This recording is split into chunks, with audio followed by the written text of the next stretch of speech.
Hello, അപ്പോൾ ഇപ്പം നമ്മൾ നോക്കാൻ പോകുന്ന ഒരു പേജ് ഓപ്പൺ ചെയ്ത് കഴിഞ്ഞാൽ അതിനെങ്ങനെ ബാക്ക്ഗ്രൗണ്ടിന് നിറം കൊടുക്കുക എന്നുള്ളതാണ്. അപ്പോൾ അതിനുള്ള ടൂളാണ് നോക്കാൻ പോകുന്നത്.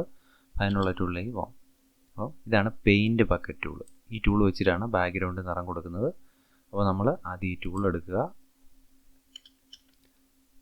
ഇവിടെ നമ്മൾ ഏത് കളറാണ് ഇവിടെ കിടക്കുന്നത്, ഇതുണ്ട്, ഇത് ഫോർഗ്രൗണ്ട് കളറ്, ഈ താഴത്തെ ബാക്ക്ഗ്രൗണ്ട് കളർ, ഈ രണ്ട് കളറാണ് ഇവിടെ ഉള്ളത്. ഇതിൽ ക്ലിക്ക് കഴിഞ്ഞാൽ നമുക്ക് കളർ എടുത്ത് ചേഞ്ച് ചെയ്യാൻ പറ്റും. ഇപ്പോൾ ഇവിടെ ക്ലിക്ക് ചെയ്തു, ഞാൻ ഇവിടെ നിന്ന് ഒരു കളർ എടുക്കുന്നു. ഇനി ഈ പേജിൽ ക്ലിക്ക് ചെയ്ത് കഴിഞ്ഞാൽ ആ നിറം ഇങ്ങോട്ട് വരുന്നതായിട്ട് കാണാൻ പറ്റും. ഇങ്ങനെയാണ് ഫോർഗ്രൗണ്ട് കളർ ഇതിൽ കൊടുക്കുന്നത്. നമുക്ക് ഇഷ്ടമുള്ള കളർ ഇതുണ്ടോ, കളർ ഇങ്ങനെ ചേഞ്ച് ചെയ്തെടുക്കാം. ഇവിടെ ക്ലിക്ക് ചെയ്ത് കഴിഞ്ഞാൽ ആ കളർ ഇതിലേക്ക് വന്നു. ഇപ്പോൾ ഇത് സോളിഡ് കളറാണ്, അല്ലെങ്കിൽ ഒറ്റ കളറാണ് ഇതിൽ കൊടുക്കുന്നത്. നമുക്കിതിൽ മൾട്ടി കളർ കൊടുക്കാൻ വേണ്ടി ഉപയോഗിക്കുന്ന ടൂളാണ് അടുത്ത ടൂള്. അപ്പോൾ അതിലേക്ക് പോകാം. ഇതിന് ഗ്രേഡിയൻറ്റ് ടൂൾ എന്നാണ് പറയുന്നത്, ഗ്രേഡിയൻറ്റ് ടൂള്. അപ്പോൾ ഇവിടെ മുകളിൽ ഓപ്ഷൻ ബാറിൽ വന്നു കഴിഞ്ഞാൽ കാണാൻ പറ്റും അത് ഏതൊക്കെ സ്റ്റൈലിലാണ് വരുന്നതെന്ന്.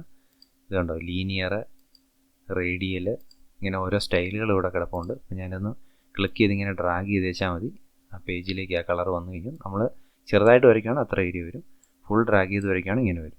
അപ്പോൾ അടുത്ത് അതിൻ്റെ റേഡിയൽ സ്റ്റൈൽ ഇട്ട് നോക്കാം. കണ്ടോ, റേഡിയലായിട്ടായിരിക്കും വരുന്നത്. ഇവിടുന്ന് കളർ നമുക്ക് ചേഞ്ച് ചെയ്യണമെന്നുണ്ടെങ്കിൽ ഇവിടുന്ന് ഓരോ കളർ ഇവിടുന്ന് ചേഞ്ച് ചെയ്ത് കൊടുക്കാൻ പറ്റും. കണ്ടോ, ഇവിടെ കുറേ കളറുകൾ കിടപ്പുണ്ട്. നമുക്കിത് ബാക്ക്ഗ്രൗണ്ടിലേക്ക് ഇങ്ങനെ അപ്ലൈ ചെയ്യാം.